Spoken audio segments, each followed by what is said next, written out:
Hey guys, welcome back to my channel. Before we dive into the video, make sure to subscribe and ring the bell icon. Let's dive in. It was 5:03 a.m. when the knocking began.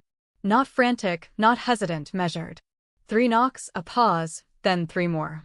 Hook, your neighbor wakes you at dawn with a chilling warning. Don't go to work today. Just trust me. Would you listen? I opened the door to find my neighbor Daniel standing in the dim hallway light. His face was drained. No color, no energy, no reason. Don't go to work today, he whispered.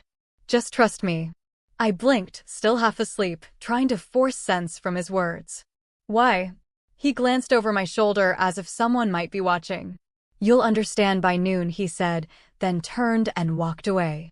No explanation, no glance back, just a slow shuffle of his footsteps fading down the hall.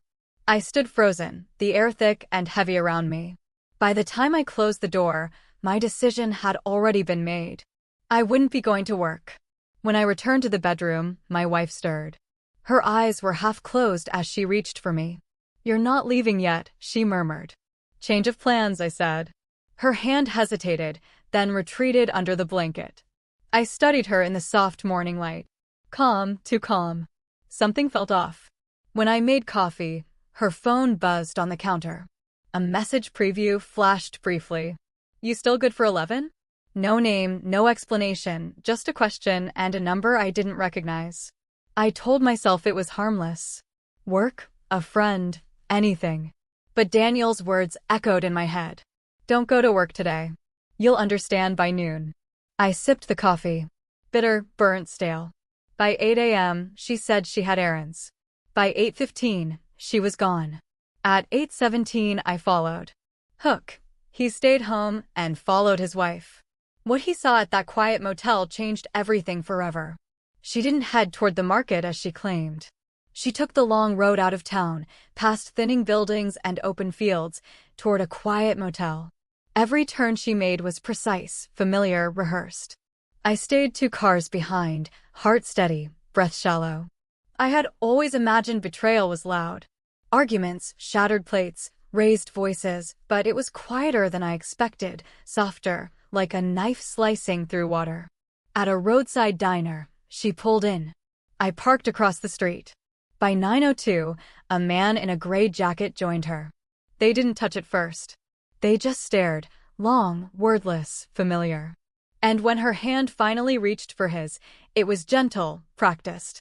My stomach clenched, not with rage, but with precise control. I took photos. 1, 2. Enough to record the truth. I didn't leave. I watched her laugh. Memorized her face without guilt. At 11:10, she returned home. I was already there. You didn't go in? She asked. No, I said, sliding my phone across the table. 1 photo, her hand in his. She froze, eyes darting, pulse quickening, then a soft gasp, a trembling inhale. Where? How? She stammered. I said nothing. She knew. Her body gave way to excuses. It's not what it looks like. He's just a friend. I was going to tell you. Lies stacked over lies, suffocating her. I know, I said quietly. You were meeting him at 11 o'clock, right on schedule. The words landed like stones. Her gaze fell, and for the first time she saw me clearly, calm, controlled, past anger. I handed her a folder, screenshots, timestamps, phone records, every trace of the life she had built inside mine. Her hands trembled as she flipped page after page. This isn't fair, she whispered. You're right, I said. But it's accurate.